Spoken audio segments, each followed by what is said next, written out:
Hey folks, JR, back for another episode of Echoes of Shannon Street Case File.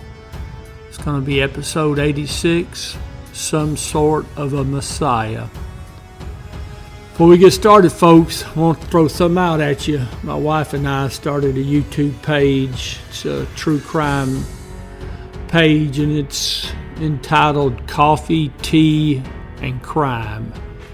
Now, we've only done one episode, and we're working on our second one now, but it's pretty good. It's pretty cool.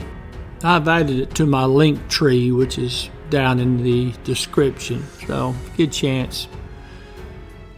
See what you think. Let me know. It's more enjoyable in the fact that my wife does almost all the narration. So it actually sounds nice. It's not boring like I can be on occasion with my voice. My grating fingers on the chalkboard voice. Anyways, enough about that. Let's get into this follow-up investigation. City of Memphis Interoffice Memorandum to Captain John Talley, OCSU, from Detective Tom Marshall Jr., date January 17, 1983. Intelligence information in regards to the Shannon 7 Justice Committee.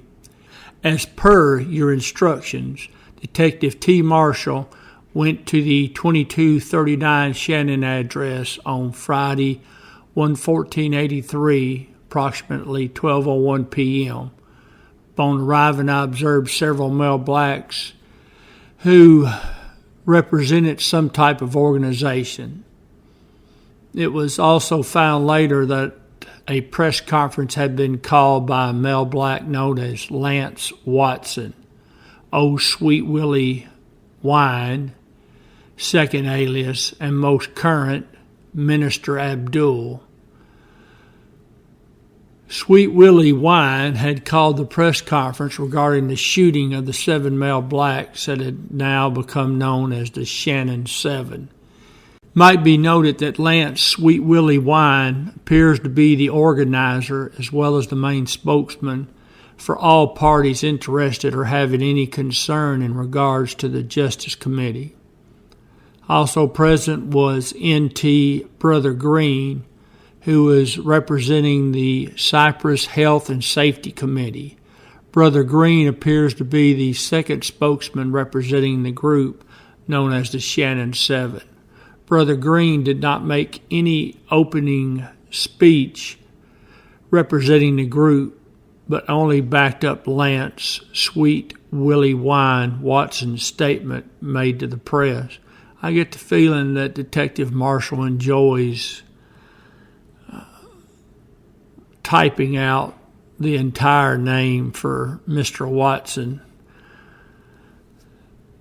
Brother Green did not make any statement to the press openly, only in private.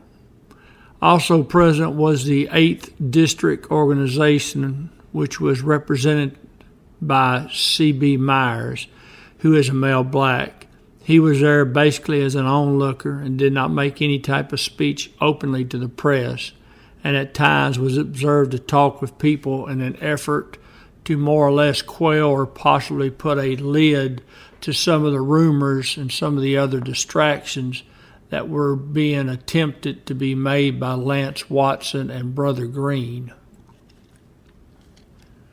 An organization called MAPAC was also there and was being represented by a Mr. William Bill Larsha. Basically, William Larsha was an observer and onlooker, as was C.B. Myers. He did not make any oral statements to the press at that time. However, he was observed to be talking to individuals who had gathered around and was making an attempt to somewhat try to bring the group under control and to keep them from becoming involved with Lance Sweet Willie Wine Watson's attempt to possibly start some type of trouble. I'm sorry to be laughing, folks, but oh my God, might be noted that the 8th District Organization and the MAPAC organization are not organizations that are condoning any type of organized violence, and that they were then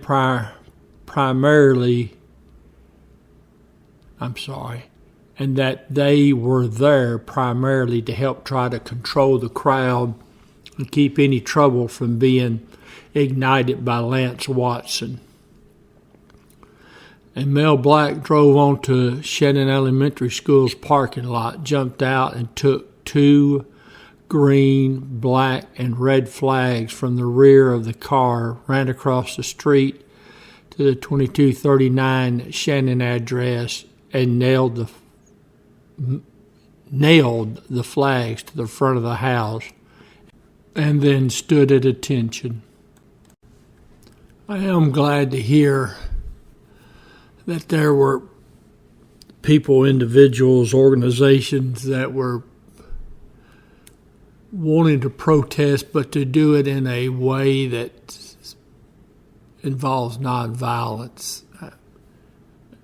Organizations that preach violence, I don't agree with that. I don't think that accomplishes a thing to do that. Page 2, Shannon 7. Behind Sweet Willie Wine, the male black appears to be from the, oh Lord, folks, Aljanaku. I'm so embarrassed. I have no idea how to pronunciate that. Looks like Ajanaku family, who are also from North Memphis. This family, I'm just going to call it the A family because I sure can't pronounce that name. The Janaju family, oh my goodness. Yes, we do need an educated person reading this.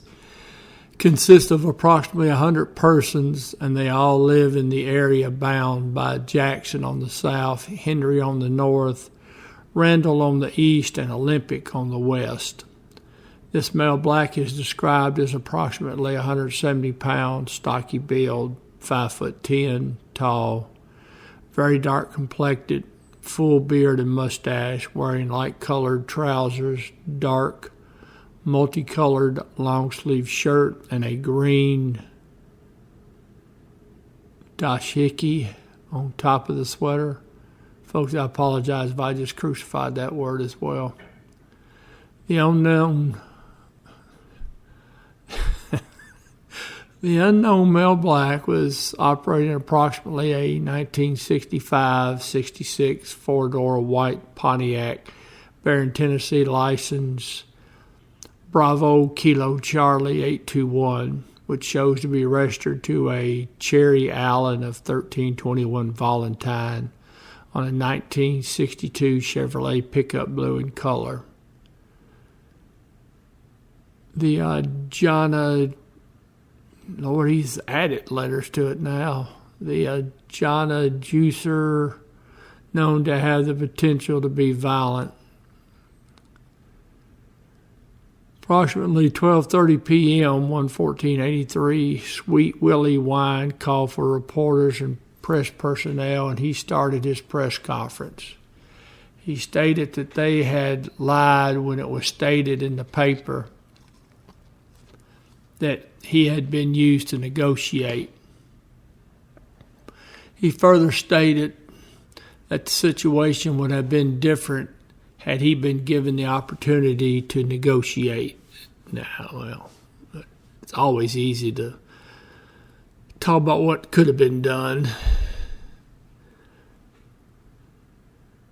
He further advised that the only thing he was in agreement with was that the other people had said, and that there was just a mass killing and it was uncalled for, and that they were tired and fed up with it. He insinuated that some type of recourse might be taken. So the mass killing was bad, but torturing a police officer to death is not bad. Seems to be a one-sided opinion. He continued to speak, and upon ending, announced a planned scheduled march for 11 a.m. 1/15/83, which will begin in front of the 2239 Shannon address. The march is scheduled to cover the entire Hyde Park area in commemoration of the Shannon 7 incident. There were approximately 150 to 175 persons in attendance at the press conference, mostly young black male adults. Upon observing this crowd, it appeared that Sweet Willie wine had some effect. As they began to leave, a lot of them began shouting obscenities towards the police in general, and also open threats towards police officers who might have to come into the area to make calls. Well, that sounds like the situation now, doesn't it? Amazing. Things haven't changed. People in the crowd also were observed to state that there was no need to put black officers in the area, that they would get them too, as though it did not make any difference who. They were a part of the entire situation that developed at 2239 Shannon Avenue. Northeast Community Mental Health Center. That's on Shelby Oaks Drive. February 10, 1983, Sergeant Holly, Memphis Police Department, Security Squad, 201 Poplar Avenue, Memphis, Tennessee, 38103.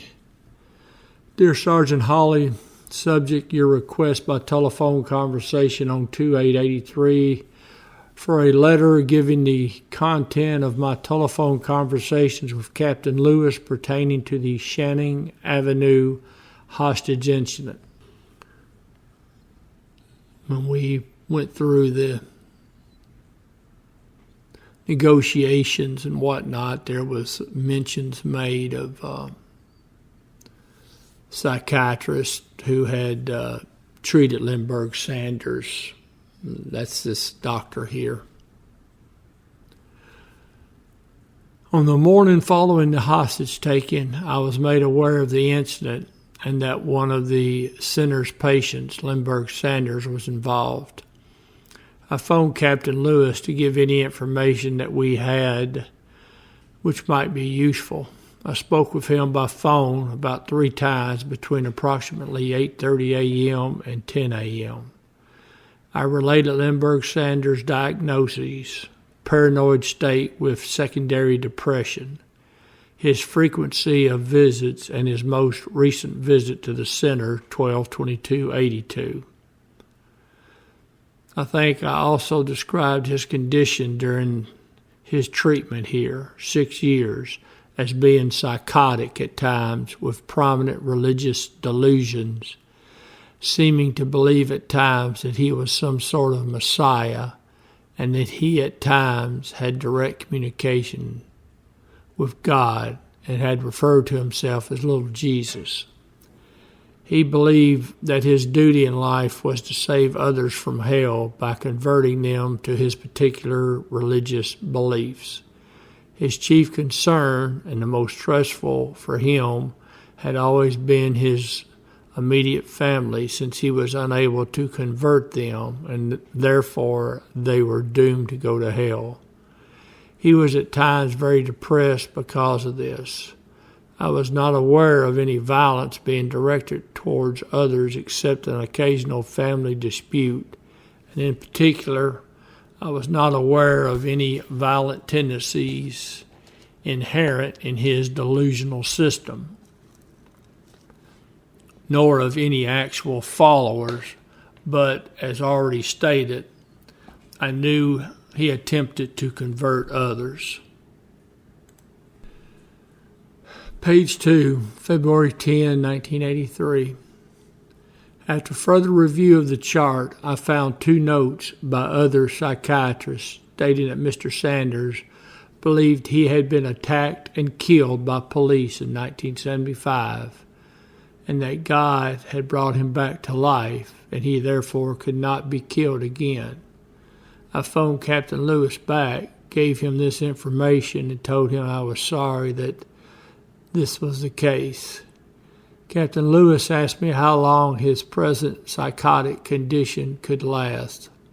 I told him that I did not expect it to remit in the present situation. Well, obviously not, all this going on. I seriously doubt there'd be a chance for him to cool down. He then asked if I had any suggestions. I told him there might be some possibilities of salvaging the situation by working within Mr. Sanders' psychotic system, and that I would attempt this if it should seem feasible. Captain Lewis informed me that the police had been unable to establish any meaningful conversation with Mr. Sanders, but if they did, they would send for me. In retrospect, and particularly after hearing part of the tapes of Mr. Sanders that were played on television, I do not think I could have accomplished anything by talking with Mr. Sanders. I agree with you there. If I can be of any further assistance, please do not hesitate to contact me. Sincerely, John Downs, M.D., Staff Psychiatrist. There's nothing was going to save this situation here. Nothing other than what was already done. All right, folks, that's going to wrap up this episode here. Some interesting reading material. It's a shame when you have a tragic incident like Shannon Street, you seem to have people come out of the woodwork, and definitely want to question their motives as to, are they really out to do something to improve the community, or are they just in it for themselves? A little self-glorification. Anyways, folks, before we get out of here, I'll do my little red square here. We're almost done with those. 2013, I was a major down on Bill Street, Entertainment District Unit. I'm in the far left of that picture. The leather jacket had a disturbance, loud noise complaint, pretty large crowd. I just remember I went on vacation the day after that and got a call while I'm on vacation from my boss. The higher-ups had seen this picture here. It was in the paper, and they wanted to know why I was wearing a leather jacket. Because leather jackets, they didn't necessarily forbid them, but they just said that they were intimidating. Evidently, it distressed someone of a higher rank that I had wore that leather jacket. I wore the leather jacket because it's warm, and it was a very cold night. But anyway, so just told my boss, I was wearing it, that's me, and I'm going to continue to wear it unless him or someone else is going to order me to stop. Of course, he wasn't going to do that. He was just doing what he was ordered to do, and that was call me and ask me. Anyways, folks, I appreciate y'all. Thanks for tuning in. We will get back together in a few days and continue the follow-up investigation into the Shannon Street incident. And as always, folks, I'll see you down there.